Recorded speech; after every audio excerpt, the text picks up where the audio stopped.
저는 숭실대 법대에서 그 형법 주로 강의, 형사법, 미국 형법, 뭐 미국 형사소송법 이런 거 하거든요. 여기 이상현 교수라고 하고요. 근데 이제 어떻게 이 평등법을 이제 하게 된 연유를 이제 좀 하나씩 설명해 드릴게요. 평등법이 이제 이렇게 포괄적 차별금지법이라는 이름으로 이제 다가오면서 나타나게 되는 문제점들에 대해서 한번 이제 관점을 가지고 바라보자라는 시각으로 오늘 한번 얘기를 해봤으면 좋겠습니다. 다음 페이지. 그래서 첫 번째는 이제 국제 사회 이게 어떤 식의 흐름 속에서 이제 오는 것이냐. 두 번째는 미국과 영국의 차별금지법과 사례. 세 번째는 이제 국내 상황. 네 번째는 이렇게 뭐 혐오 표현의 문제 뭐 해가지고 이제 반대를 혐오로 보는 이 논리 이 문제를 가지고 좀 다루고자 합니다. 다음 페이지. 제가 이제 소개인데요. 이제 저는 그 이제 교회에서 처음 나가게 된 게 7살 때 여의도 순복음교회 교회학교 처음 나갔었는데요. 그게 아마 제 정확한 기억인지 모르겠는데 79년도 아마 12월 성탄절 전이었던 것 같아요. 그래서 처음 그때 교회 갔었고. 그러다가 이제 계속 그 신앙생활을 하다가 법 전공을 그게 하게 된 게 이제 92년이었고요. 졸업을 97년에 했던 걸로 가지고 기억을 합니다. 근데 그 후에 이제 대학원을 석사를 이제 하게 됐는데 이제 그때 형법 전공을 하게 됐어요. 그래서 시간을 이제 너무 이렇게 많이 끌 수가 없어가지고 그때 이제 문제는 그때 이제 행시를 봤었는데 1차가 되고 2차가 안 되고 뭐 이런 이제 사시들 1차가 떨어지고 뭐 이런 여러 가지 문제 속에서 방향성을 이제 좀 잡고자 하려는데 대학원에 합격을 하니까 이제 그쪽에서 이제 좀 열심히 해보고 싶잖아요. 그래서 하다 보니까 이제 지도 교수님이 너 논문을 잘 쓰는 것 같다 뭐 이러면서 이제 이렇게 했던 게 여기까지 온 것 같아요.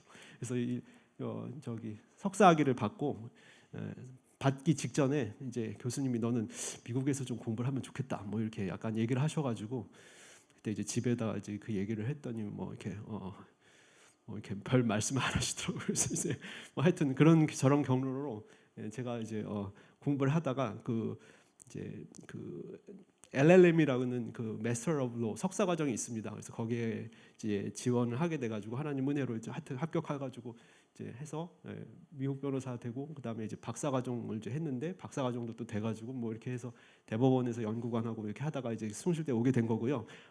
박사 논문이 이렇게 있는데 이것도 제가 자원했다기보다 이렇게 두 가지를 했었는데 그 중에 하나가 이제 이거여가지고 공정거래 형벌 규정에 대한 국제법적 접근입니다. 그래서 이제 애매하게 뭐 경쟁법이냐 형법이냐 국제법이냐 막 이러면서 하는데 뭐 다 대충 다 들어가 있어요. 조금씩. 그래서 그 다음 해주시면 하나씩 그 과정에서 결혼도 했고요. 그 다음에 첫 번째 그 다음에 다음 계속 눌러주시면 돼요. 장녀 출생하고 그 다음에 차녀 출생 그 다음 거거든요. 차녀 출생까지 해서 이제 지금 다 잘 있습니다. 하나님 은혜로 잘 그리고 제 아내는 지금 요즘엔 신학대학원도 막 가려고 그러고 막 그렇습니다. 지금 미국 회계사인데요. 하여튼 뭐 그렇게 다 같이 가가지고 어떻게 하나님 은혜로 다 하게 됐어요. 이거 하다 보면 너무 길어져서 다음으로 넘기겠습니다. 그 다음에 이제 제가 2013년 10년 전인데 가을부터 망막박리가 생겨가지고 그 다음에 이제 그걸 치료하니까 녹내장이 또 생겨가지고 그래서 뭐 하여튼 수술을 수차례 해가지고 오른쪽이 잘 안 보이게 됐어요. 그래서 지금 하여튼 기도하면서 왼쪽은 또 백내장 수술도 하고 막 이런 일이 있어가지고 조심하고는 있는데 하여튼 그래서 운전도 잘 못하고 사람들 다치게 할까봐 그래서 그냥 그러고 이제 지금 하나님 은혜 안에서 이렇게 이래저래 가고 있습니다. 다음 페이지. 그래서 지금 앞으로 해야 될 그것들 중에 핵심 개념을 좀 소개해드리려고 합니다. 그 성적 지향은 보통 소개될 때 다 아실 것 같은데 이제 관계적인 것보다는 이제 심적인 걸로 제 딸도 이해를 하고 있더라고요. 그래서 심적인 마음의 어떤 그 느낌 뭐 이런 쪽으로 이제 소개가 처음 됐는데 사실은 그거와 대등한 정도, 사실은 그 이상의 비중이 성적 관계를 맺는 것이라고 뭐 미국 판례에도 써 있고 그 이제 국제기구의 그 이렇게 저기 섹슈얼 오리엔테이션을 설명할 때에도 그렇게 돼 있어요. 섹슈얼 릴레이션십에 사실 방점이 사실 더 찍혀 있어요. 근데 소개할 때는 그렇게 거북한 소리를 안 하거든요. 그래서 앞쪽에 섹슈얼 디자이어 쪽에 강조를 들으면서 들어와 가지고 실제는 뒤에 거에 더 초점을 맞추고 있습니다. 그래서 SO, 섹슈얼 오리엔테이션의 그 약자로 SO라고 이제 보통 SO라고 얘기를 하고, 그거는 이제 젠더하고 그 젠더 크게 젠더 이데올로지 안에 그 하나의 이제 그 한 분야인 거죠. 그런데 이제 또 하나가 젠더 아이덴티티. 이거는 성 정체성이라고 해서 이제 자신의 신체적인 생물학적 성별과의 귀속감을 못 느끼고 불편함을 느끼면서 다른 쪽으로 이제 귀속감을 느끼는 건데, 사실 다른 쪽으로 귀속감을 느끼는 것뿐만 아니라 요즘에는 자신의 성별을 명확하게 할 수 없다는 얘기까지 나오고, 이 양성 중에 하나로도 규정할 수 없고 변화한다 뭐 이런 얘기까지, non binary라고 이렇게 어느 둘 중에 하나가 아니다 이런 얘기까지 나오고 있죠. 그래서 이게 지금 많이 4번을 사실 포함하는 젠더 아이덴티티 GI가 트랜스젠더뿐만 아니고 뭐 더 포함한다 이래가지고 성별이 50개까지 갈 수 있다 뭐 이런 얘기들을 이제 하고 있는 건데요. 그래서 뭐 그 너무 이제 깊게 하긴 뭐하고, 우리는 이제 동성애, 양성애, 이거는 sexual orientation SO 성적 지향이고, GI 성 정체성은 트랜스젠더를 포함하는 이런 쪽으로만 일단 보고 이제 넘어가도록 하겠습니다. 그러니까 다 이제 SO는 그 합쳐서 SOG라고 하거든요. SOG 러라고 이제 미국에서는 얘기를 하는데, 우리나라에서는 이제 동성애법 이렇게 대충 이제 통칭을 하죠. 그러면서 성행위를 이제 할 수 있게 해다. 뭐 원래 할 수 있는 건데 이제 그 제한하는 걸 모두 다 이제 철폐하라는 거고, 성 정체성은 성별 변경도 이제 법제화해라. 수술 없이도 이런 이제 쪽으로 이제 가고 있습니다. 다음 페이지. 그래서 이제 다음 페이지. 평등법 논의가 이제 국제사회에서 어떻게 시작됐는가, 이게 좀 그냥 막 나온 게 아니어서 또 얘기하면 너무 길으니까 주된 내용들은 이제 국제법적인 의무가 있느냐, 평등법이나 포괄적 차별금지법을 제정해야 할 국제법적 의무가 있느냐. 그래서 이제 있다면, 만약 yes라고 한다면 근거는 조약과 일반적으로 승인된 국제관습법 하에서만 가능하거든요. 근데 조약은 이제 쭉 얘기할 테지만 아직 존재하지 않는다. 조약은 우리가 가입한 조약에는 존재하지 않는다. 해석 가지고 지금 막 다툼이 일어나는 건데, 일단 조약에는 없어요. 그리고 그걸 우리가 수용해야 할 어떤 강제력 있는 해석도 나온 바가 없습니다. 그래서 이제 이거 가지고 이제 계속 이제 논란이 있는 거죠. 그 다음 페이지 넘어주세요.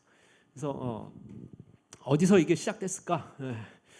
사실 인권의 개념이 요즘에는 많이 이렇게 이제 무신론적인 인권 개념으로 이제 다수가 이제 많이 바뀌어 있지만, 원래 사실 인간의 기본권이라는 거는 인간에게 사람이 어떤 존재이냐를 이제 바라볼 때 이제 하나님의 형상이나 어떤 신의 창조물이다 이렇게 이제 봤을 때 그 이제 동물과 구분되는 어떤 권리가 주어진다. 이게 사실 원래 시작이었어요. 원래가.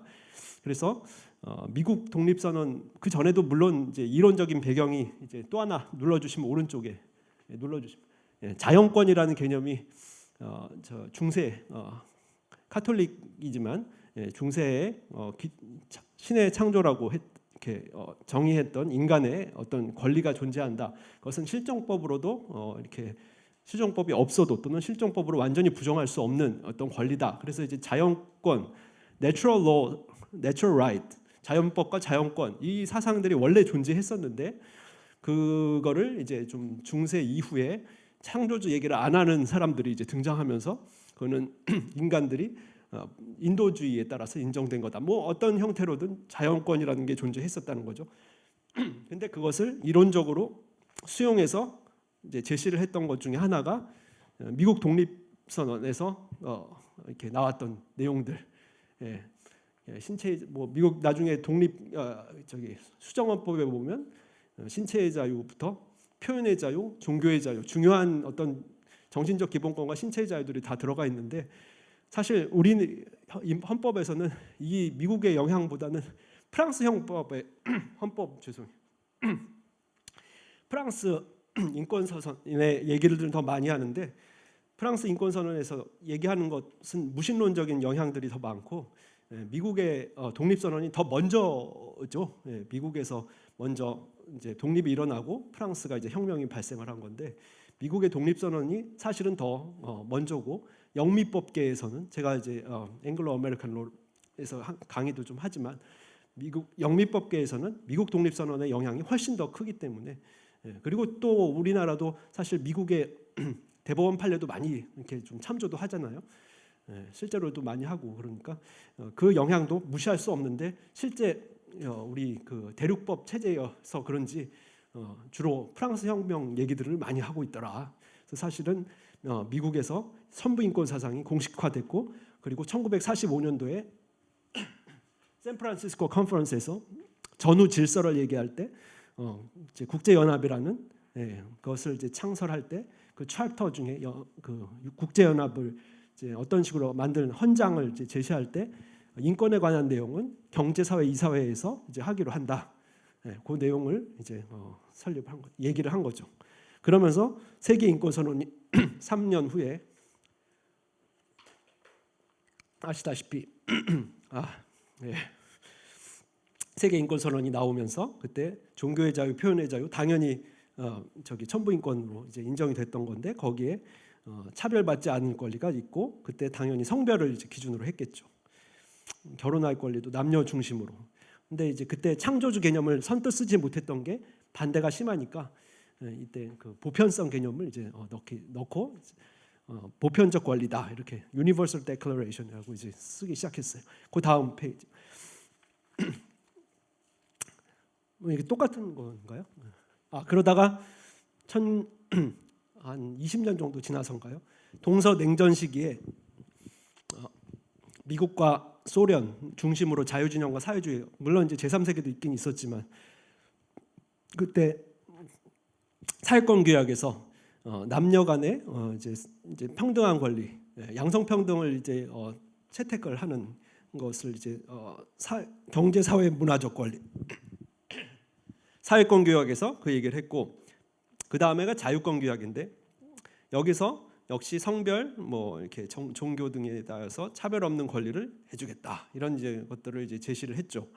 이렇게 국제사회에서 차별이 없는 이제 권리를 인정했던 것의 강조점은 사실은 성별도 중요했었고 당시에 인종차별 문제가 또 심각했었고 그래서 이런 것들을 좀 국제 규약으로 우리도 다 가입된 규약들이죠.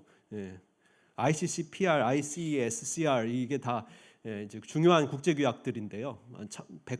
전 세계 유엔의 회원국들이 한 195, 6 이렇대죠. 195 뭐 이렇게. 근데 그 중에 뭐 한 180개국 가까이가 이런 다 협약에 가입이 되어 있는 이런 협약인데 거기에서 아직 성적 지향과 성별 정체성 소지는 아직 들어가 있지 않다. 그리고 성별도 여전히 그 본래 생물학적 성별로 했던 섹스 이게 이제 기본으로 돼 있었다. 다음 페이지.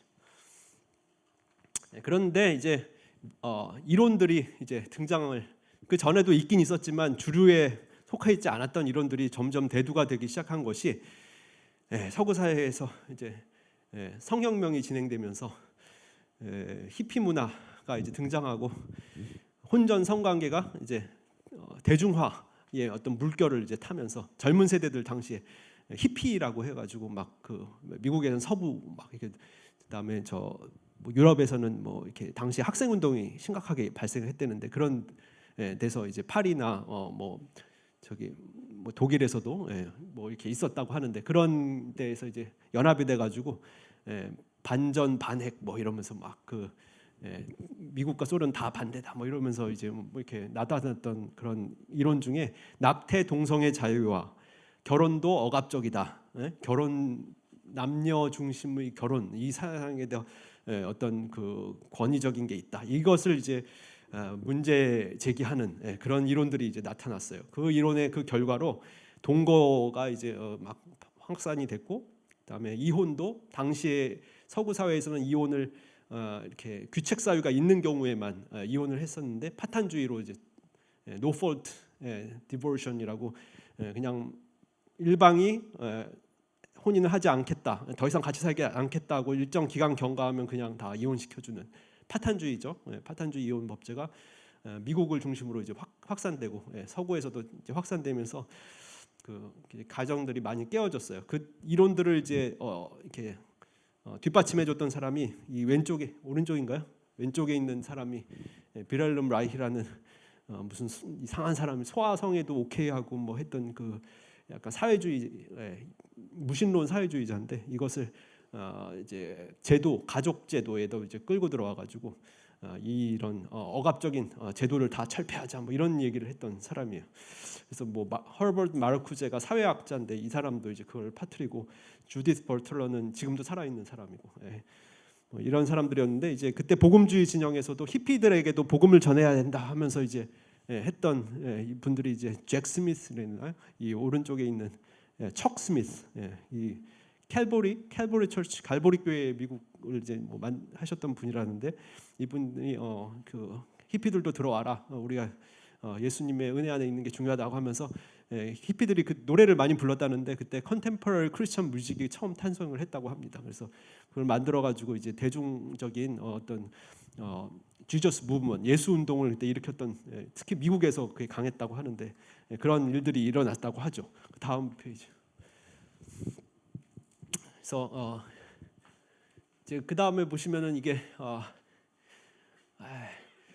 30년 그 후로 또 한 20-30년이 지나니까 동서냉전이 이제 한쪽이 항복하듯이 이제 무너졌어요. 그래서 소비에트 유니언이 완전히 다 분리되고 서구 동구의 공산권들 국가들이 체제 전환을 일으키면서 그 핵분열하듯이 사라지는 그런 일들이 이제 발생을 했는데 이때 그 인권 어젠다를 원래 저기 사회주의 공산주의 진영을 압박하던 수단으로 사용을 많이 해왔는데 그거를 이제 세계적인 어젠다로 이제 제시를 하면서 나타났던 게 그 젠더 이론이죠. 성평등, 양성평등에서 이제 성평등으로 이제 바꿔가면서 이 젠더에 대한 폭력을 또는 차별을 이제 금지하자. 그럼 뭐 원래 그 젠더라는 표현이 문법에서 남성 여성 할 때 그 젠더를 이제 사용했었대요. 서구 영어나 불어나 뭐 독일어나 다 같은 계열인데 거기는 명사도 다 남성 여성이 다 다르잖아요. 인칭 대명사도 그 그녀 뭐 he she 확실하게 구분하고 독일어는 there 하고 이제 the라고 해가지고 이게 지금 딴소리 하는지 모르겠는데 하여튼 명사도 그 남성이 있고 여성이 있어요. 그래서 그 명사 구별할 때도 이렇게 쓰고 했던 그거였는데 그게 사회적인 성별이 존재한다. 사회적으로 남성과 여성은 그 사회적으로 길러지는 게 더 강하다. 이래가지고 그런 이론으로 이제 채택을 해서 사회적인 어떤 그 평등을 이룰 때 남성 여성 간의 차별이 사라질 수 있다. 이런 이제 컨셉으로 그 이론을 끌어간 것 같아요. 그래서 젠더 폭력 차별 금지 이거는 국제적인 어떤 합의를 도출해야 된다라고 해가지고 사람들이 잘 모르고 그거를 수용을 전면적으로 했고 그래서 국제사회에서 젠더를 공식화시켰던 게 비엔나 세계 인권선언. 그래서 젠더 그다음에 95년도에 뒤에 하나요? 그 저기 베이징 여성 대회에서 젠더를 이제 채택하기로 합의를 한 거죠. 뒤에 나오겠네요. 그래서 그게 됐고 그다음에 그 사이에 젠더라는 표현이 들어오니까 소지 중에 섹슈얼 오리엔테이션도 이제 차별 금지 대상으로 포함시킬 수 있어야 한다. 왜냐하면 전에 섹스하면 메일, 피메일, 남성, 여성만 있던 것이 다 포함할 수 있는 용어가 이제 됐잖아요. 젠더는 뭐 사실 사회적으로 형성된다 뭐 이렇게 하니까 다 포함될 수 있어서 그 이제 어떤 규약계 전문가 위원회 해석들이 하나씩 이런 소지 중에 섹슈얼 오리엔테이션을 뭐 성별에다 포함시키자, 차별 금지에 해당한다 이런 이렇게 해석들이 이제 등장하기 시작한 거죠. 다음 페이지 해주세요. 그래서 이 저기 어디 갔죠? 아까 젠더 저기 포스트 모더니즘이 그 배경에 있게 되는데 포스트 모더니즘이 당시 철학계에서 유행을 했던 건데 절대적 객관적으로 보편타당한 진리를 우리가 설정할 수 없다. 그것을 하는 것보다는 사람들이 각각 가지고 있는 주관적 해석이 그를 존중하는 것, 개별적으로 갖고 있는 사람들의 주관적 해석 자체를 존중하는 게 그게 진리다. 뭐 이런 어떤 이렇게 주관화된 파편화됐다고 생각을 하는데, 그런 어떤 것을 진리라고 생각하는 이론들이 이제 철학계를 이제 지배하면서 객관적 실체, 뭐 보편적 진리 이런 것들은 규명할 수 없으니 각각이 알아서 이제 그것을 이제 받아들이는 거가 이제 중요하다. 따라서 남녀의 성별도 유사하다. 뭐 이런 얘기들을 이제 하면서 제3의 성도 이제 수용할 수 있어야 한다. 뭐 이런 이론적 기반이 이제 나타나게 된 거죠. 관용이라는 게 사실은 사상에 대한 이제 것으로 이제 확대되기 시작해서 어떤 것도 이제 좀 한번 이제 수용할 수 있는 그런 터전을 만들어냈던 게 포스트 모더니즘이에요.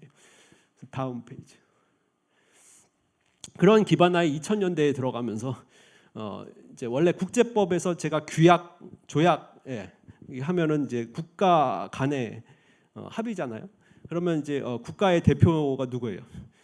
국가 원수. 국가 원수가 직접 합의하는 경우도 있고, 통상적으로는 외교부 장관이나 외교관들이 이제 대표 정권 위임 받아서 가서 합의를 해서 규약, 조약을 이제 만들죠. 근데 전직 외교관, 교수, 뭐 활동가 이런 사람들이 조약을 만들 수가 있을까요?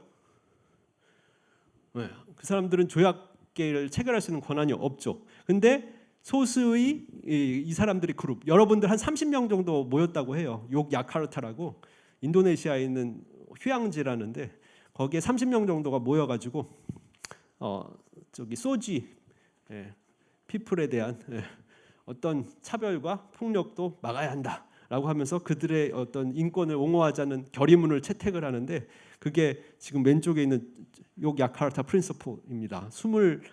28개인가 뭐 하여튼 그 구성이 돼 있고, 이거 다 한국어로도 다 번역돼 있는데, 여기서 이것을 이제 프린스플이다, 그러니까 프린스플이기 때문에 이것은 국제법이다, 뭐 이런 식의 그 앞에서 주장은 안 했지만 그런 식의 어떤 해석들을 막 퍼뜨렸어요. 그래서 그게 어디서 이제 수용이 됐냐면, 밑에 보시면 네팔 법원에서 판결문에 인용되고, 인도 대법원에서도 제3의 성을 이제 공식적으로 인정하는데 이게 인용이 되고, 한국에서도 국가인권위원회 이게 문서가 이제 뒤에 첨부 문서로서 이제 활용이 되고 있고, 그래서 이게 참 어떻게 보면 우스운 거죠. 이게 국제법이 아닌데 어떤 그 사실 집단적인 어떤 선언이거든요. 정치적인 선언.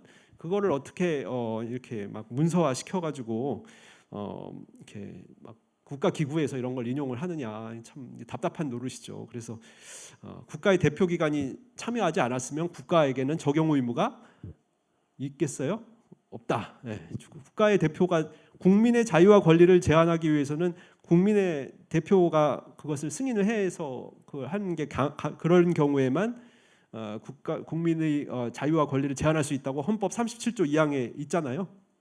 그래서 법률이 형식적 의미의 법률이라는 게 그 국회에서 제정을 하잖아요. 그래서 다수당 선거 우리가 투표를 하잖아요. 국회의원 선거도 올해도 하지만 그 투표해서 그 대표를 가진 사람들이 그 법률을 제정해서 그다음에 또 해외에서 체결된 조약은 그 사람들이 비준을 해가지고 이제 그 국민의 자유와 권리를 제한할 수 있게 하는 건데, 이거는 뭐 전혀 그런 게 아닌데 뭐 아무 국가의 대표가 간 바가 없는데 이거 국제법처럼 이제 사용을 하고 있는 거 웃기는 거죠. 그러니까 사실은 국제법이 아닌 거죠. 그러니까 정체적 선언에 불과하다.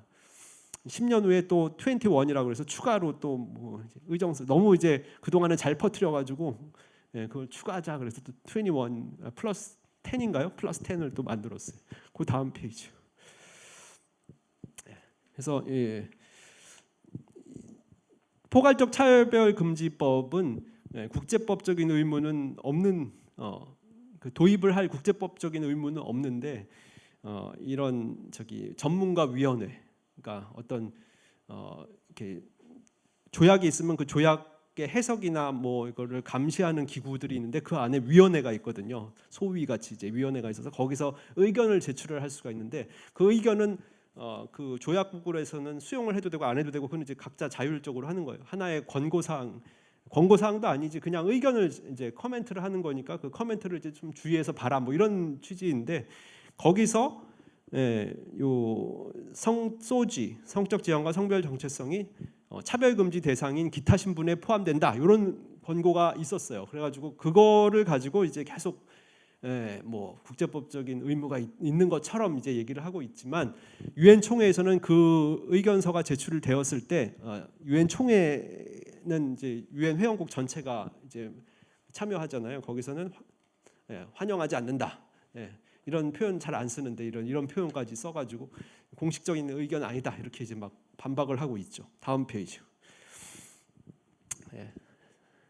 사회권규약위원회에서도 뭐 이런 비슷한 의견들이 왜냐하면 그 위원회 위원들 중에는 이제 좀 LGBT 옹호 그런 쪽에 있는 사람들이 좀 존재하니까 그런 사람들이 이런 권고들을 내는 거죠. 뭐 우리나라의 군형법에 저기 92조의 6이라고 학문성교 기타 이 저기 추행죄가 있는데 그거 폐지도 권고를 하고 근데 우리나라는 헌법재판소가 23년도에 다시 합헌 결정을 했죠. 이건 네 번째 다시 합헌 결정을 한 바 있습니다. 그러니까 전문가 위원회의 권고이지 이것이 조약을 체결해야 될 법적인 의무는 아니다. 전 세계 196개국, 7개국 뭐 이 중에 차별금지법을 도입한 국가는 40개국이 안 된다. 그러니까 한 퍼센트로는 한 20%가 좀 될까 안 될까. 게다가 그 소지를 명기해서 한 국가는 한 제가 알기로 한 15%, 그러니까 뭐 한 15개에서 20개 국가가 안 될 거예요. 그러니까 상당히 그 소수의 국가들이 하는데 이거를 마치 그 뭐 일반적인 것처럼 막 그렇게 확산시키고 있어요. 다음 페이지 해주세요. 다음. 우리나라 헌법에 이제 6조에 나와 있는 내용이에요. 알다시피 조약과 일반적으로 승인된 국제관습법을 이제 준수해야 할 법적 의무가 있고 조약은 국가의 대표가 가서 이제 서명을 하고 국회의 비준을 받아야 되고 일반적으로 승인된 국제관습법은 적어도 과반수 정도는 유엔 총회의 과반수 정도는 되는 나라여야 되는데 뭐 한 20% 되는 거 가지고는 이제 뭐 일반적으로 승인이라는 표현은 안 맞다. 다음 페이지. 열심히 다음 페이지. 열심히 그 저기 LGBT의 어젠다를 이제 외치는 사람들이 이제 얘기를 하는 게 유엔 인권이사회에서 그 결의를 했었는데 소지 차별금지 결의 이거를 3번 했었어요. 근데 이제 보시다시피 찬성 국가가 늘지를 않고 2016년이 마지막으로 저는 알고 있어요. 그래서 그 3번 딱 결의를 했었는데 이것도 막 엄청난 성과다고 막 그쪽에서 홍보를 하지만 하여튼 이러고 나서 더 이상 이제 얘기가 없다. 다음 페이지. 후속 결의가 없다. 다음.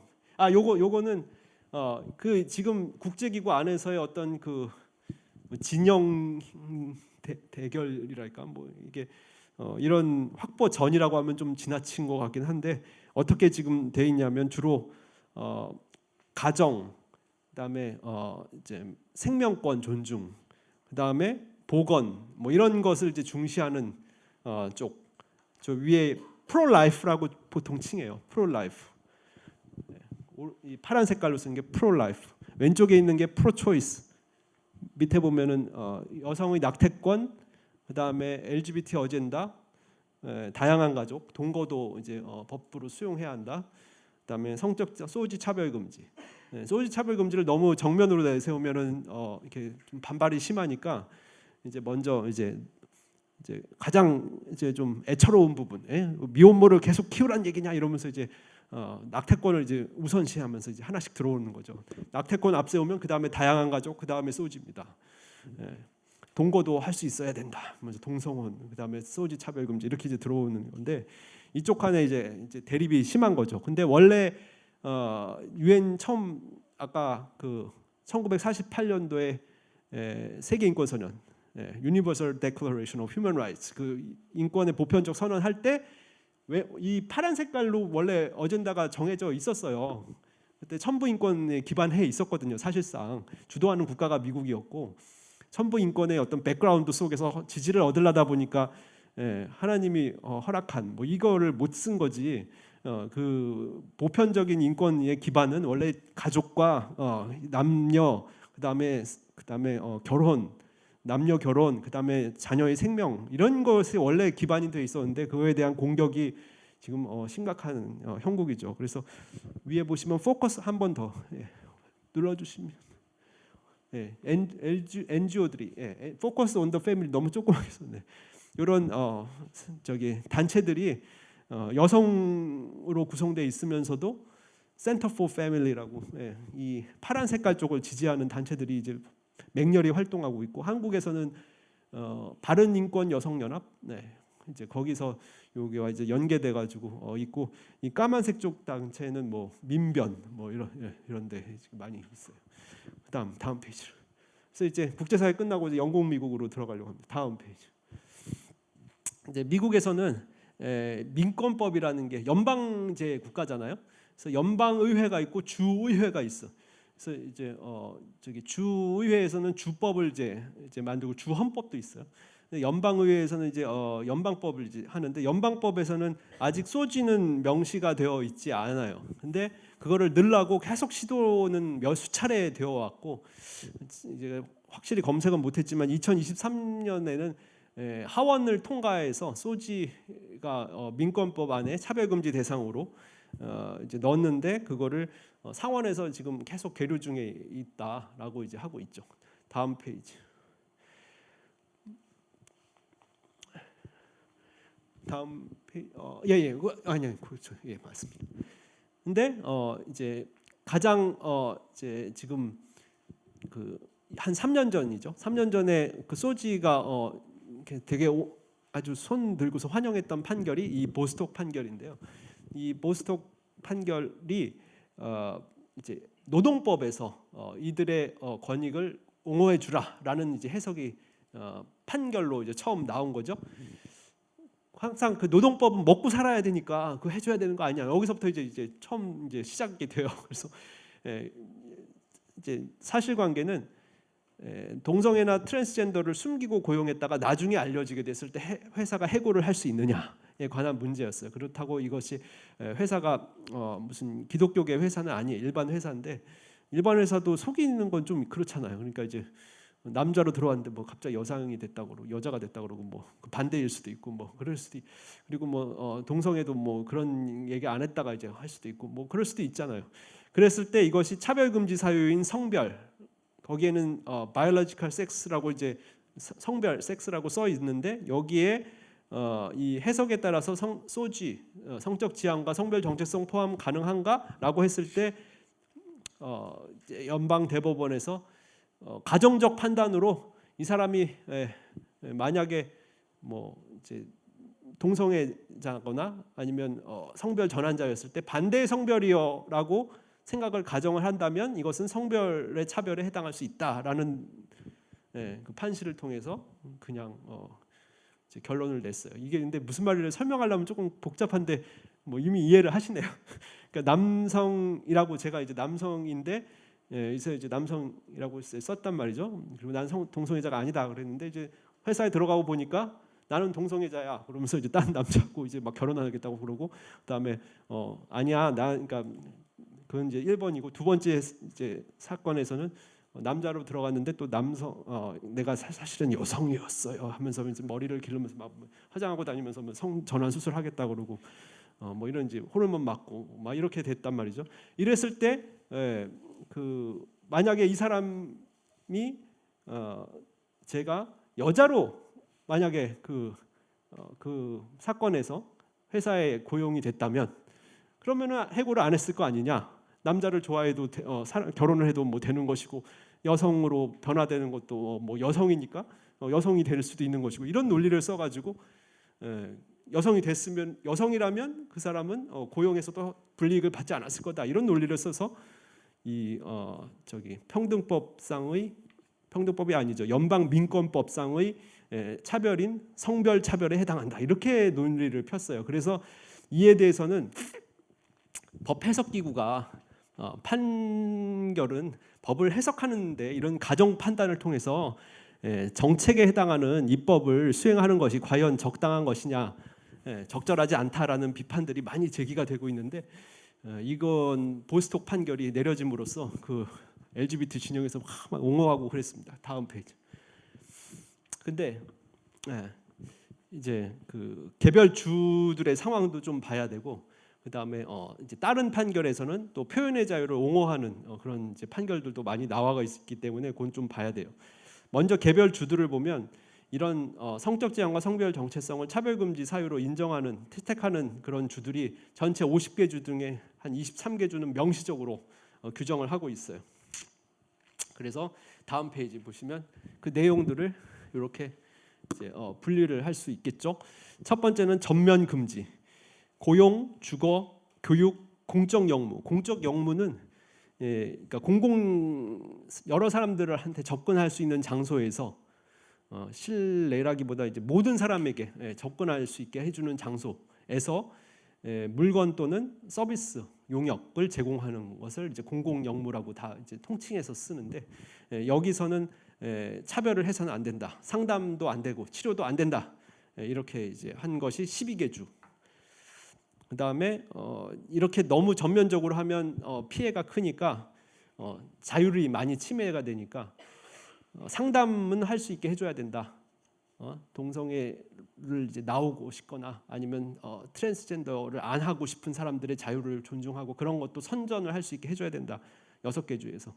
교육에서는 예외를 인정해야 된다. 교육은 각자의 영역이다. 그래서 또 4개 주에서. 노동만 이제 그걸 허용을 해야 되고, 나머지 노동만 이렇게 그런 차별 금지를 해야 되고, 나머지 공적 영무, 교육, 상담 모두에서 예외를 인정하자는 게 1개 주. 그래서 23개 주. 하나 더 눌러주시면. 그래서 이런 차별금지법이 도입되면서 이 계약의 자유나 어떤 언어 표현의 자유, 특히 이제 막 비판하는 자유들이 많이 이제 좀 제약될 수 있는 여지들이 생겼죠. 상담도 금지, 교육에서도 이게 차별금지가 막 도입되고 하니까. 그래서 그러면 이것이 나중에 죄송한데 요 2015년도에 나왔던 동성결혼 판결에서는 뭐라고 했느냐? 동성결혼을 그 전까지 2015년 전까지는 찬성을 하는 주가 있고 허락하지 않는 주가 있었는데, 2015년도에 오버게펠 판결에서는, 허치 vs 오버게펠 판결에서는 이것을 허용하지 않는 것은 동성 커플에 대한 차별이다라고 봐가지고 이것을 이렇게 위헌으로 이제 선언을 했거든요. 그 판결에서 표현의 자유는 옹호되어져야 한다는 구절이 조금 나와 있어요. 근데 그게 메이저가 아니라 그냥 다수 의견의 한 부분으로 나와 있어서 그게 이제 뭐 조금 위안은 됐을지 모르겠는데, 상당한 이제 뒤후에 다음에 계속 보시는 그 판결에서는 억압으로 이제 작용을 할 때가 많습니다. 주된 것이 동성 결혼을 허용하지 않겠다. 그다음에 오바마 행정부가 바로 성별 정체성에 따른 교육 시설 이용을 허용해야 한다. 성별 시설 이용을 허용해야 한다 해가지고 이게 이제 무슨 화장실 사용을 원하는 것을 해줄 수 있게 해줘라.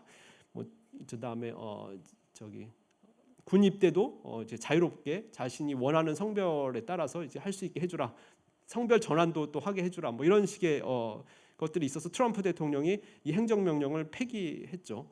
그러고 나서 바이든이 다시 허용을 하고 많은 이런 문제점, 이렇게 계속 혼란을 좀 지금 나타나고 있는데요. 다음 페이지 이게 이제 아마 내년인가요? 올해 말에 미국 대선에서 이게 좀 큰 이슈가 될 것 같아요. 그 다음 페이지. 여기 크리스천 리걸 소사이어티, 이 CLS라는 단체가 헤이스팅스 로스쿨에 있는 하나의 기독 신우회 같은 단체였어요. 그래서 그 등록 학생 단체였는데 여기서 학교 측에 제출한 그 자료 중에 신앙 고백서에 성행위는 남녀 간 결혼 외에서는 행해져서는 안 된다 이런 부분이 있었는데, 이거를 어떤 학생이 그 가입하지 않은 학생 중에 동성애 관계에 있는 사람이 여기 가입 신청을 했다가 이걸 보고 이제 학교에다 얘기를 했나 봐요. 그래서 이런 부분은 학교의 차별금지 정책에 위반되는 부분이다라고 해가지고 학교에서 이제 이 등록을 취소시켰죠. 그랬더니 이거가 이제 문제가 돼서 사건이 연방 대법원까지 올라갔는데 연방 대법원에서는 이런 이제 학교 측 정책이 표현의 자유를 침해하지 않는다고 봐가지고 그 등록 취소가 적법하다 이런 이제 표현의 자유는 학교의 등록 정책 안에서만 유지되어야 된다 이렇게 이제 판결을 해서 등록 취소 적법하다라는 판결이 나왔어요. 그 다음 페이지. 이 판결이 나오면서 그 다음에 이제 기독교 단체들이 이제 계속 소송을 이제 전개한 거죠. 왜냐하면 계속 등록 취소 문제가 계속 생기니까. 미시건주의 웨인 주립대에서도 이제 비슷하게 기독교 신념을 공유할 것을 요구했다가 대학교에서 등록 취소돼 가지고 소송했는데 거기서는 또 이겼어요. 이거는 그 저기 뭐 결혼에 대한 어떤 그 서약 이런 거가 아니어서 그랬던 것 같아요. 두 번째는 역시 이것은 결혼에 대한 서약까지도 포함했었는데 리더 자격 요건으로 제시를 했어요. 그래서 전 회원이 아니라 리더 자격 요건으로 혼전 순결과 이성 간 결혼에 대한 승인을 요구해서 등록 취소됐다가 다시 소송해가지고 이겼죠. 이것은 등록 취소는 또는 등록 거부는 위법하다라는 판결이 연방 항소법원에서 승소를 했습니다. 다음 페이지. 그래서 또 올려주세요. 그러니까 같은 취지에 계속 이겼죠. 그러니까 하나의 판결이 나오면 거기에 따라서 막 사회가 샥샥 변화하는 게 미국도 연방대법원 판결에는 그 영향이 있는 것 같은데 약간씩 차이를 둬가면서 전 회원 공개냐 아니면 리더 자격 요건이냐 아니면 그 결혼이 아닌 단순한 어떤 기독교적인 신념을 공유할 수 있는 그런 거냐에 따라 또 조금씩 또 다르게 하고 있고 이거는 사진사가 약혼 사진 동성 커플 약혼 사진을 거부했다가 이게 차별금지법 멕시코 주에 있는 차별금지법 위반으로 이제 제소가 된 사건인데 멕시코 주 대법원에서 동성 커플에도 서비스 제공하라고 이제 판결을 내렸죠. 다음 페이지. 다음 페이지. 요게 이제 역사적 판결이 됐는데 계속 당하다가 한번 크게 이겼어요. 동성혼이 허용되었던 주에서 결혼을 하고 동성혼이 허용되지 않았던 주로 이사 온 사람이 그게 콜로라도 주였는데 콜로라도 주에 이사를 온 사람이 그 저기 케이크를 좀 축하 케이크를 만들어 달라. 미국은 그냥 케이크를 사지 않고 만들어서 파는 데도 꽤 많아요. 그래서 이제 거기에서 이름도 써주고 뭐 congratulations 써가지고 이렇게 장식해서 주는 그런 조금 비싸긴 하겠죠. 그래서 이걸 이제 파는 데인데 거기서 도저히 못 하겠다고 종교적 신념에 맞지 않아서 할 수가 없다. 그러면서 이런 걸 해주는데 연락처를 주고 했더니 그 사람이 이제 잭 필립스라는 이제 사장인데 이 사람이 케이크 제작을 거절했다고 인권위원회 게이 커플이 손해배상 청구 소송을 해서 승소를 했고 인권위원회에서는 그 회사 이름이 메스터피스 케이크숍인데 시정 명령과 종업원 교육 명령을 이렇게 했어요. 그래서 이에 대해서 메스터피스 케이크숍이 소송을 제기했는데 연방대법원에서 다음 페이지 승소한 거죠. 승소했고 이 사람이 잭 필립스예요. 그래서 종교적 표현의 자유를 존중하라는 판결이 내려졌다는 거죠. 다음 페이지. 그래서 이 사건에서 판시된 내용이 이 크게 두 가지인데 하나는 판매적 거절 사건이라기보다는 제과점 주인의 예술적 기술을 통한 표현, 즉 종교적 표현은 존중되어야 한다. 두 번째가 주인권위원회가 특정 종교에 대한 적대적 감정을 표현해서 중립성 원칙을 위반했다. 이 두 가지 논리로 이제 승소를 했어요. 그래서 이제 되게 크게 이제 이제 보도가 된 사건이에요. 여기와 함께 병립해서 이제 같이 병합돼서 취급된 사건이 있는데 다음 페이지에는 요거는 이제 꽃 가게거든요. 꽃 장식을 하는 회사였는데 꽃 장식 회사에서도 그 게이 커플 결혼식에 대해 꽃 장식을 못 해주겠다고 했는데 같은 취지로 파기환송이 되어 왔어요. 근데 주 대법원에서는 다시 한 넘겨주시면 주 대법원에서는 예술적 표현의 자유를 강조하지 않고 이 워싱턴주 검찰 측에서 기소를 할 때에는 종교적 반감 표출이 없었고 중립적인 위치에서 이 사건을 심리해서 벌금을 부과했거든요. 그래서 벌금 부과는 적법하다라고 해가지고 파기환송심에서 그냥 승소를 하고 대법원 상고심에서도 그 법리를 잘 따랐으니까 종교적 중립을 이제 잘 표현했으면 지켰으면 두 가지 그 1번, 2번에 그걸 다 충족시키지 못했기 때문에 그 파기되지 않는다 해가지고 그냥 승소를 했어요. 다음 페이지. 그러니까 기각당한 거죠. 그래서 하나 그 잭 필립스사는 이제 승소를 했고 저거는 조금 적고 그 다음에 여기가 303 크리에이티브 LLC라는 웹 디자인 회사인데요. 웹 디자인 회사에서 이 동성 결혼에 대한 디자인 서비스 제공을 거부해가지고 역시 콜로라도 주에서 제재 조치가 내려지니까 법원에다가 이제 미국에서는 금지 명령이라는 약간 우리나라로 보면 이제 법원의 집행 명령 같은 집행 신청, 가집행도 아니고 이제 이행 명령 같은 걸 이제 신청을 하는 건데 주 정부 아니 주 인권위원회의 그런 제재를 중지해달라는 이제 명령을 요구한 거죠. 근데 그 콜로라도 주에서는 성적 지향에 따른 차별 금지가 이제 명시가 되어 있었고 다음 페이지.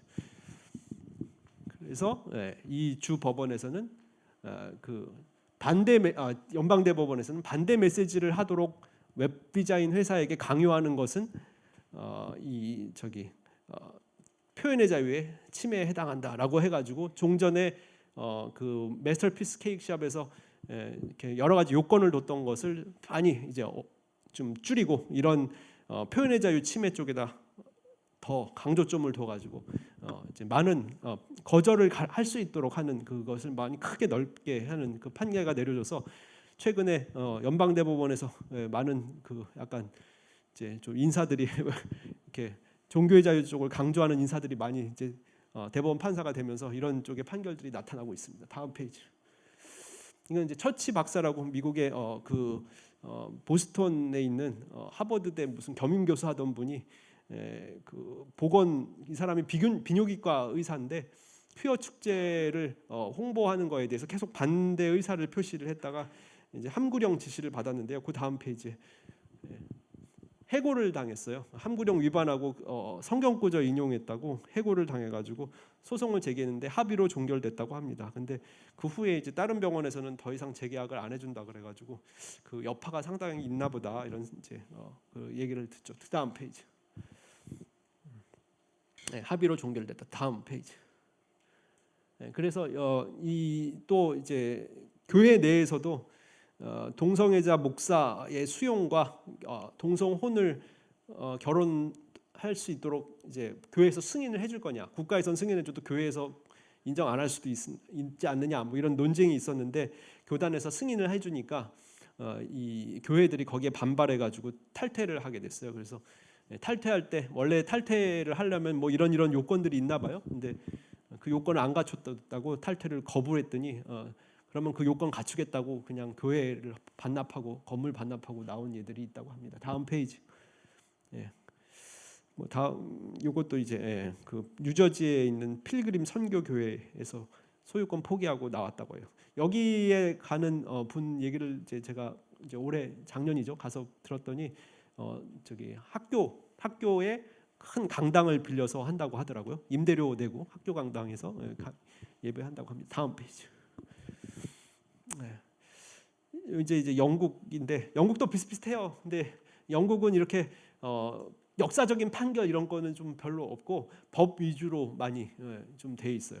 그래서 고용에 대한 차별 금지. 아까 노동법 사건 그 보스톡에서 노동법 사건에서 대법원이 수용해줬다고 하는데 여기서도 고용에 대한 차별 금지부터 시작이었어요. 2006년도. 그다음에 2007년도에는 판매 영역으로 이제 확대됐죠. 판매, 시설 이용으로 이제 확대됐어요. 그 다음 페이지. 근데 이제 공공질서법이라고 이렇게 어느 한 법에서 이제 수용이 돼서 노동 분야에서 고용 평등 관련된 거, 그다음에 이제 용역이나 어떤 재화, 판매 이런 데에서 하다가 공공질서법이라는 일반 법 같은 이런 이제 뭐 경찰 행동에 관련된 이런 규제에 관련된 그런 부분인데 여기서 괴롭힘, 경악, 소란 이런 것에 대한 처벌로서 성적 지향에 대한 비판을 이제 명시하지는 않았는데 이제 쓰기 시작한 것이 이게 이제 많은 이제 제약들을 이제 가져왔죠. 그리고 제2차 평등법에서 성전환이 명문화되면서 공식적으로 이제 평등법이 소지법으로 이제 변화하는 그런 문제가 이제 생기게 되는데 다음 페이지. 예, 여기서 이제 저기 2010년 평등법이 이제 제정이 되니까 공공질서법이 전부터 그 소란 야기에서 비판을 자꾸 소란 이런 쪽으로 이제 해석을 하는 얘들이 이제 뒤에 보면 이제 나타나게 됐는데, 아예 명시적으로 성적 지형에 근거한 혐오 표현을 이제 규제하는, 그다음에 형사처벌할 수 있는 근거들이 이제 도입이 돼서 매년 거리 설교자들의 체포가 이 일들을 통해서 많이 일어나게 됐어요. 그래서 많이 안타까운 현실인데, 스코틀랜드도 사실 그 영국 안에서 잉글랜드하고 스코틀랜드가 이렇게 분리돼서 있거든요. 그래서 잉글랜드법이 항상 스코틀랜드에 반드시 적용되는 건 아니고, 스코틀랜드에도 의회가 있는데 거기서도 이 영향을 받아가지고 학교에서 남녀 양성만 이렇게 있다라고 이제 주장했다가 무기징역 당하는 얘도 무기정학 무기정학 당하는 얘도 있다고 합니다. 그래서 참 이 학생은 이렇게 뭐 종교적인 신념이 투철해서라기보다 성별은 남성 여성만 있는 거 아니냐고 그랬더니 선생님이 계속 그런 얘기는 집에서나 하라 막 계속 그래가지고, 그게 이제 끝까지 자기 신념 고집스럽게 했다가 학교에서 정학을 당해서 그게 막 기사화되고 했어요. 다음 페이지 해주세요. 대표적인 예가 트레이혼 케이스하고 또 다른 해리 해몬드 케이스인데, 둘 다 목사님이에요. 그래서 트레이혼은 교도소에서 이제 부업으로 교도소 청소업을 했나 봐요. 근데 청소업만 하니까 목사님이니까 거기서 설교를 했어요. 근데 그 설교하는 과정에서 그 교도소에 수감돼 있는 사람들이 이제 무슨 성범죄자들이 많았대요. 근데 이제 그 가운데서 설교하다가 동성간 성행이나 동성간 결혼은 회개해야 될 죄 중에 하나입니다. 뭐 그 설교하다가 한 건 아닌데 그 표현을 해가지고 그게 이제 문제가 됐는데, 항상 그거 가지고 딱 찝지는 않거든요. 그냥 이런저런 문제가 있는 가운데 하나다 이렇게 이제 해요. 그래서 그걸 가지고 더 이상 자원봉사로 설교를 하지 마라 해가지고 자원봉사 설교는 금지됐는데, 한 두세 달 후에 이제 찬양 인도를 하다가 성경 구절을 또 인용을 했대요. 근데 거기에는 여러 가지 음란과 뭐 우리가 회개해야 될 죄 중에 뭐 여러 가지가 있는데 뭐 이렇게 블라블라 하다가 이제 그 중에 동성애도 있다 이렇게 했다가 징계가 다시 시작돼가지고 서면 경고 조치를 받게 돼서 그냥 사직하고 나갔는데, 이제 주변에서 소송을 하라 그래가지고 소송했다가 졌어요. 다음 페이지도 해주세요. 기각당했어요. 항소도 기각당해요. 그러니까 그 제재는 적법한 것이다. 그 다음 페이지. 이건 스코틀랜드 얘기는 했고, 그 다음 페이지.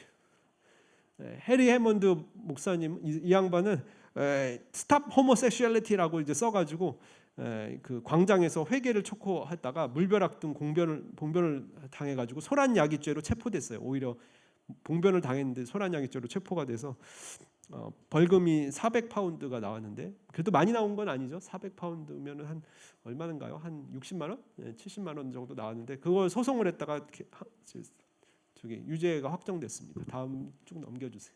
다음 페이지. 이게 이제 많은 그 체포 사건들이 있는데 주로 다 그 노방설교 거리 전도에서의 그 체포 사건들이에요. 영국은 미국과 달리 표현의 자유가 연방 헌법상, 또 영국은 또 성문 헌법이 또 아니잖아요. 그래서 약간 판례 중심으로 가는데, 미국은 표현의 자유가 그 수정헌법 제1조에 있거든요. 그래서 상당히 그 대법원에서도 강조하고 있는 그런 상황인데, 영국은 그 정도는 아니니까, 또 국교 중심이어서 또 그렇게 막 종교의 자유를 강조하는 쪽도 아니고, 그러니까 이 법이 한번 시행이 되면 이렇게 길거리에서 설교하는 사람들이 순환을 많이 당해요. 그래서 체포가 돼가지고 노방전도하다가 체포되는 경우들이 이제 많이 생겼는데, 2022년도에는 그냥 별다른 얘기 없는데 그냥 노방전도를 했을 뿐인데 그거 가지고 이제 체포가 돼가지고 손해배상 청구 소송, 무죄 판결로 물론 나왔고, 노방 설교한 거 자체만 가지고 이제 무죄 체포가 돼서 무죄 판결로 나오니까 손해배상 청구 소송을 해서 5,500파운드의 배상을 받았다고 합니다. 한 700만 원, 700 되겠네요. 손해배상을 받았다고 해요. 이런 일들이 최근에도 일어나고 있다고 해요. 다음 페이지. 영국에서는 교육 영역에서 젠더 교육이 심화돼가지고 한 8년 동안, 그것도 벌써 이제 한 7년 전 얘기네요. 2009년에서 2017년 사이에 성전환 희망자가 한 26배 정도 이제 증가했다고 하고, 특히 여성에서 남성으로 증가하는 비율이 높아서 44배가 증가했다고 해요. 그러니까 일반적으로 트랜스젠더가 숨어 있다 나타나는 경우라고 이제 얘기를 하는 사람들도 있었는데, 일반적으로 트랜스젠더의 이렇게 발생 비율을 보면 여성에서 남성으로 하는 것보다 남성에서 여성이 한 3배 정도가 2배 정도 많거나 이 밑에 있는 게 더 많은 게 일반적인 형태였대요. 그런데 이런 교육이 실시되니까 오히려 여성에서 남성으로 전환하는 사람들이 거의 뭐 이게 몇 배입니까? 2~3배가 아니라 뭐 한 20배가 넘는 그런 증가율을 보면, 이것은 단순히 숨어 있다가 나타나는 거라기보다 어떤 교육의 어떤 효과가 아니냐, 이렇게 얘기를 이렇게 했다고 해요. 그래서 그렇게 말고는 설명이 안 된다. 그래서 최근에 2023년도에 그 교육 과정에서 아직 초안이긴 하지만 그 나타난 거에 따르면 지나친 젠더 교육은 좀 자제되어야 되고, 이렇게 성별이나 인칭 대명사 바꿔달라고. 그러니까 나는 이제부터 제가 남학생인데 이제부터 저를 she로 불러주고 이 상현이 아니라 이 미현 뭐 이렇게 불러달라 그러면 이제 이름은 불러줘도 이렇게 인칭 대명사 바꾸는 거는 이제 강제되지 않는 걸로. 그러니까 각자 그 선생님들이 알아서 원하면은 불러주고, 장기적 종교적 신념에 따라 안 부르겠으면은 계속 키로 불러주고 뭐 이렇게 하는 거가 가능하게 이제 했다고 해요. 그 전까지는 불러달라 그러면 그냥 불러줘야 되는 그런, 나를 쉬로 불러라 그럼 나를 쉬로 불러야 되는 뭐 그런, 안 하면 또 제재하고, 미국에서 그런 일들이 좀 있거든요. 근데 그런 거를 2023년 말에 영국 교육부에서 수정 가이드라인이 이제 초안으로 이제 제시됐다고 해요. 다음 페이지 해주시면. 한국과 비교 나오나요? 그러니까 영국에서는 이슬람 공개 비판을 혐오 표현이라고 한다. 근데 기독교 비판을 뭐라고 하는 예는 없다. 다음 페이지. 한국과 한번 비교를 해보자. 그래서 한국은 차별금지 중에 성적 지향은 포함돼 있다. 근데 그 처음에 들어올 때는 내심의 어떤 그 욕망으로 이제 내심의 어떤 취향으로 설명을 했다가, 지금은 성행위와 성별 정체성까지 포함하는 걸로 부정하지 않고 있죠. 그리고 언어적 차별이라고 하는 비판이나 공개적 반대도 다 혐오 발언이라고 하는 게 지금 퀴어 축제를 도심에서 하는 걸 반대해도 혐오라고 했고, 제주도에서 의회에서 인권조례에서 성적 지향 표하는 것을 반대하는 것도 혐오 표현이라고 얘기한 바 있죠. 다음 페이지. 뭐 유럽에서는 상황이 좀 심각하긴 하지만 뭐 우리는 유럽 국가는 아니니까요. 그리고 유럽에서도 동성 결혼은 아직 반 정도 안 되고 있습니다. 다음 페이지. 다음 페이지. 다음 페이지. 국내 상황을 이제 하려고 쭉 넘겨주세요. 아직 얼마 안 된다. 다음 페이지. 그러니까 동유럽 쪽에서 아직도 좀 반대가 심한 것 같아요. 다음 페이지. 그래서 이제 국내 상황. 다음 페이지. 국내에서는 인권위원회에서 성적 지향을 포함한 19개 차별금지 사유가 이미 도입돼서 이제 상당히 좀 이렇게 일방적인 좀 주장들을 많이 하고 있죠. 2015년 이래 유엔 총회가, 이것은 위원회가 아니라 총회에서, 인권이사회도 아니고 총회에서 19번째 계속 결의를 하고 있는 북한 인권 침해에 대해서는 인권위원회가 그다지 그렇게 적극적이지 않아요. 이제 2023년도 중국이 600명의 탈북민을 강제 북송했는데 거기에 대해서 아무 말도 안 하고 있어요. 다음 페이지. 그런데 이제 이런 거는 아주 적극적으로 나서요. 이렇게 무슨 기독교 대학에서 이렇게 동성 결혼 영화나 무슨 낙태 이런 거에 대해서 특강하는 걸 불허한다. 그러면 이제 시정 조치할 때는 앞장서는 그런 면이 강하죠. 이제 저희 학교 숭실대에서 그런 일이 많았죠. 무인가 학생 단체가 현수막하는 거 막았다가 그거 가지고도 뭐라고 시정하라 그러고 안 따라요, 학교에서는. 근데 안 따라도 할 수 있는 조치가 별로 없으니까 인권위원회는 항상 평등법이라는 걸 이제 도입해가지고 포괄적 차별금지법을 도입하기를 원하죠. 이렇게 권력을 좀 세게 하고 싶으니까. 다음 페이지. 그래서 이제 인권위원회가 이렇게 홍보 부스도 차리고 뭐 무지개 깃발도 하고 해서 이것은 차별 시정 기관이 아니라 정책적인 기관이다. 원래 그렇게 설립된 거 아닌데 지금 이상하게 나가고 있어요. 다음 페이지. 그것 성별 변경 얘기가 나오나요? 뭐 이런 군형법상 추행제도 폐지하라고 권고하고 있고 그런 상황이다. 다음 페이지. 그다음에 이제 인권위원회법에서 현재 할 수 있는 인권위원회의 권한은 법 위반 사실 공표. 그래서 이제 뉴스에 많이 검색이 되는 뭐 이런 건데요. 지금 하고자 하는 거는 평등법안인데 첫 번째가 이행강제금. 행정법적인 제재 수단으로 이행할 때까지 계속 이제 부과할 수 있는 그런 이제 강제 수단을 도입하고 소송도 최저 배상액을 500만 원으로 최대 배상액은 제한은 없어요. 그래서 무제한 가능할 수 있는 징벌적 손해배상을 국가가 지원해 주는 거. 세 번째로 불이익 조치, 그러니까 진정인 국가인권위원회에 진정을 제시한 사람한테 불이익 조치를 하게 되면 형사처벌을 이제 가능하게 하도록 하는 그런 그 법안을 이제 제안을 했다. 다음 페이지. 상임위원이 11분인가? 좀 몇 분 있는데 11분 안 되는 것 같아요. 근데 그 중에 불교계 한 분은 꼭 계셔요. 근데 이제 기독교계는 2018년부터 서로 이제 등을 줬어. 그래서 서로 안 봐. 2018년 이래 한 명도 없어요. 이젠 좀 화해도 될 것 같은데 아직 안 보고 있어요. 인권정책 기본법안은 국무회의를 통과해서 국회 계류 중인데 인권위원회 권한을 강화하고 있고 국제기구의 권고를 따라야 할 법적 의무를 부과. 이거는 우리가 수용하기가 어렵죠. 권고를 우리가 왜 나서가지고 그걸 의무화 시켜요. 그러니까 그거는 좀 안 맞는데 이런 걸 자꾸 하고 있어요. 다음 페이지.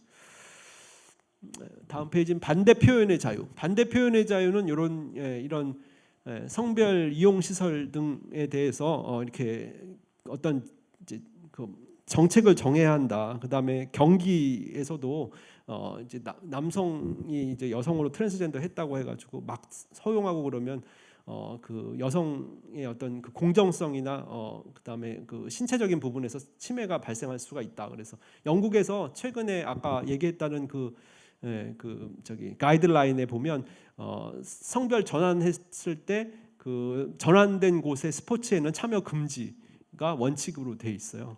아예 그냥 참여 금지하도록. 학생 스포츠에서는 참여 금지. 성인 스포츠는 더 그럴 것 같아요. 그래서 그것은 영국에서는 평등법이 있는데도 하도 그게 이제 문제가 되니까 그냥 그 스포츠 경기에서는 그냥 참여 금지를 이제 하고 가해 초안이긴 하지만 그렇게 가고 있습니다. 그다음에 화장실 등 이런 시설들도 개인 이용 시설을 혹시 확보를 할 수 있으면 그렇게 하되 그것도 이제 다른 사람하고 이제 같이 쓰지는 못하게 하게 해서 서로 안전을 가지고 이제 안전하게 이제 사용할 수 있게 그러니까 혼합 사용은 금지시켜 버리는 형태로 이제 지금 가고 있어요. 다음 페이지. 이거는 어떻게 생각하세요? 미국에서 이런 식의 어떤 접근을 해서 제가 한번 참조를 해봤어요.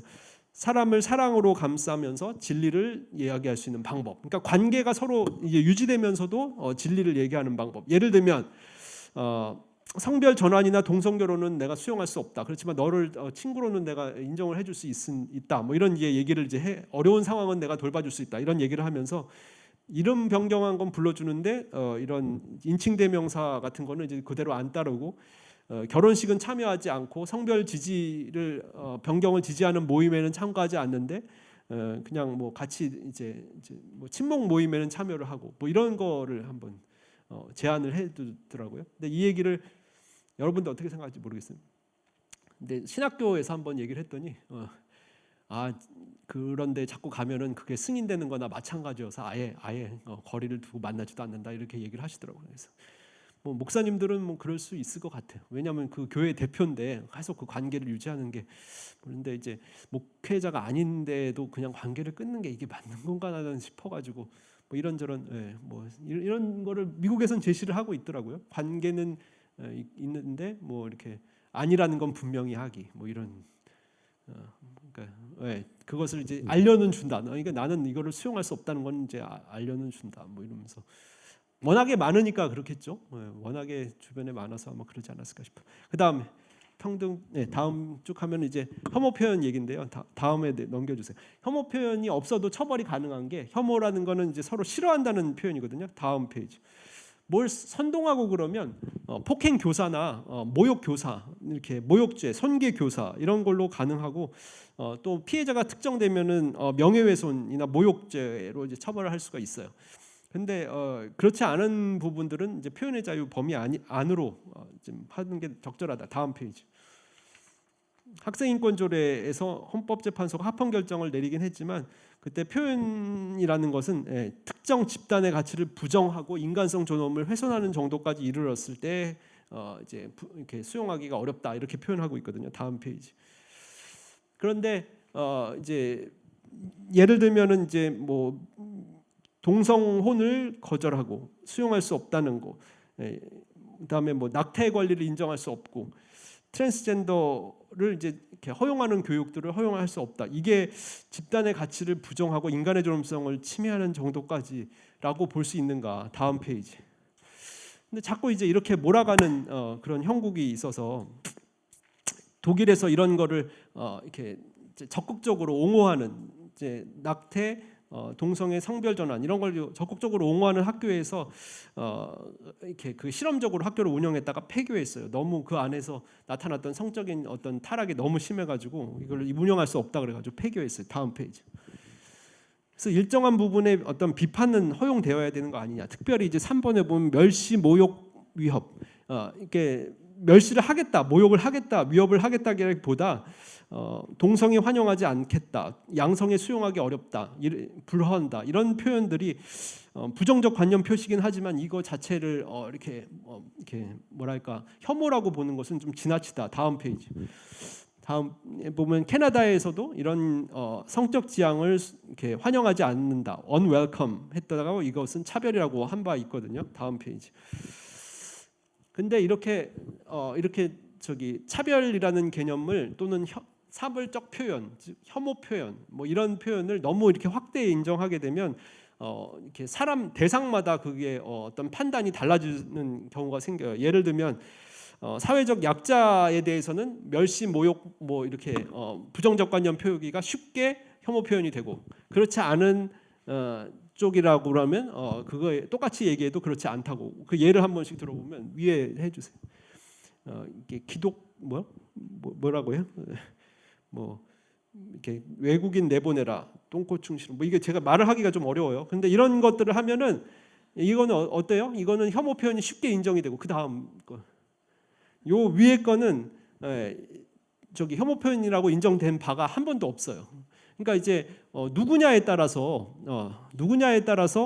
혐오 표현이 됐다 안 됐다 그렇게 다르는데 둘 다 사실은 별로 써는 게 좋은, 써서는 안 되는 용어들인데 또 표현을 했다고 해서 처벌하기도 또 애매한. 그러니까 이거는 선도하고 이렇게 하지 말자 이렇게 해야 될 용어들인데 이거를 처벌을 어느 쪽은 하고 어느 쪽은 하지 말고 이게 어느 쪽은 제재하고 어느 쪽은 하지 말고 이게 말이 안 되는 거 아니냐.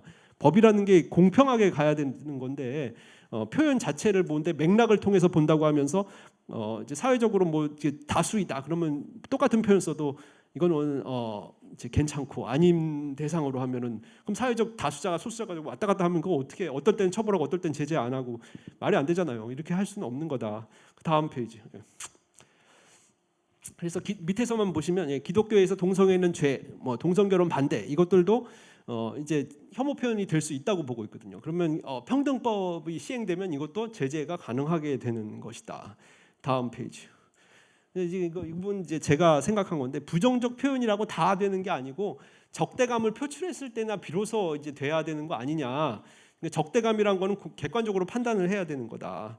근데 적대감이 없는 판단 어떤 표현들을 왜 다 이렇게 다 억지로 이렇게 억압을 하느냐. 이거는 조금 문제가 있다. 다음 페이지. 실례로 제주도의회에서 성적 지향을 포함한 인권조례, 학생 인권조례에 대해서 동성애를 싫어한다. 근데 난 동성애의 자를 싫어한다. 이 표현이 저도 조금 마음은 안 드는데 이것다고 해서 혐오 표현이라고 할 수 있을까 싶은데 동성애를 싫어한다. 자녀들에게 동성애가 괜찮다는 것은 납득할 수가 없다. 이런 것을 학습시킨 건 납득할 수가 없다. 이랬다고 해서 인권위원회에서 다음 페이지 보시면 제재를 했어요. 다음. 혐오 표현을 재발하지 않도록 선관위의 조치가 필요하다. 재발 방지 대책을 마련해라라고 해서 이 의원이 손해배상 청구 소송을 했는데 기각당했어요. 다음 페이지. 그래서 2심 지금 올라가 있는 상황이에요. 인권위원회에서 이런 이렇게 부정적 인식이 확산될 수가 있다고 하면서 이것이 이런 표현들은 해서는 안 된다. 다음 페이지. 그래서 심지어 무슨 집단 행동을 부추기는 것으로 될 수 있고 증오 범죄로까지 확산될 수 있다. 이분이 증오 범죄를 하는 것이 아니었고 그냥 그 인권 조례에 대해서 자기 의원으로서의 가치 판단을 이제 얘기한 건데 그거를 무슨 증오 범죄로까지 얘기하는 것은 지나치다. 그래서 그 다음 그것은 말이 안 된다. 그러니까 무슨 프레임을 하듯이 이 표현하면은 이 뒤에 증오 범죄가 발생하니까 하지 마 이런 얘기를 하고 있어요. 근데 우리나라에서는 사실 그렇게 지금 요즘에 정치인에 대한 테러들이 있곤 하긴 하지만 그것이 무슨 성소수자 증오 범죄 뭐 이런 개념들은 아직 아닌 거거든요. 그러니까 이거는 좀 오버한 것 같아요. 그러니까 그 의회에서 토론할 때 어떤 그 건전한 어떤 비판들은 수용할 수 있어야 된다. 개인의 자율성도 표현낼 수 있어야 된다. 그것이 근데 적대감 표현으로 나타날 때는 그때 제재를 하면 되는데 아까 그거는 적대감 표현이라고 보기는 좀 어려운 것 같아요. 그 다음 페이지. 그래서 이거는 헌법재판소가 이런 얘기를 했었거든요. 근데 헌법재판소도 그 기준에 따르면 적대감이에요. 이것도 혐오 발언이 된단 말이죠.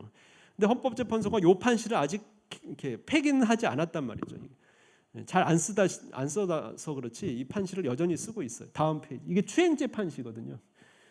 그리고 이 이제 영 내에서는 이제 그 여전히 처벌을 한다라는 걸 이제 명확히 하고 있다. 근데 대법원에서는 영 외에서는 허용을 하는 쪽으로 하면서 이번 객관적으로 혐오감을 일으키는 요 선량한 성적 도덕관념에 반한 행위가 원래 추행에 관련된 판시 사항인데 이거는 더 이상 적용하지 않는다면서 폐기했어요. 그래서 대법원이 그 추행 부분을 이제 의도적으로 사실 추행죄인데 추행 개념을 이제 더 이상 안 쓰겠다는 쪽으로 지금 천회한 거 아닌가 하는 생각이 들죠. 그 다음 페이지. 근데 헌법재판소는 여전히 합헌을 유지하고 있다. 다음 페이지.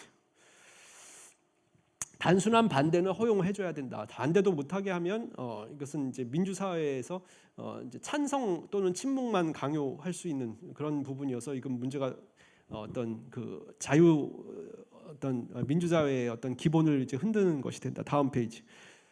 미국에서 표현의 자유를 이제 인정하는 것은 그 혐오 표현도 혐오하는 생각을 표현할 수 있는 자유라고까지 얘기할 정도다. 우리는 뭐 미국은 아니지만 이런 얘기도 하고 있다. 다음 페이지.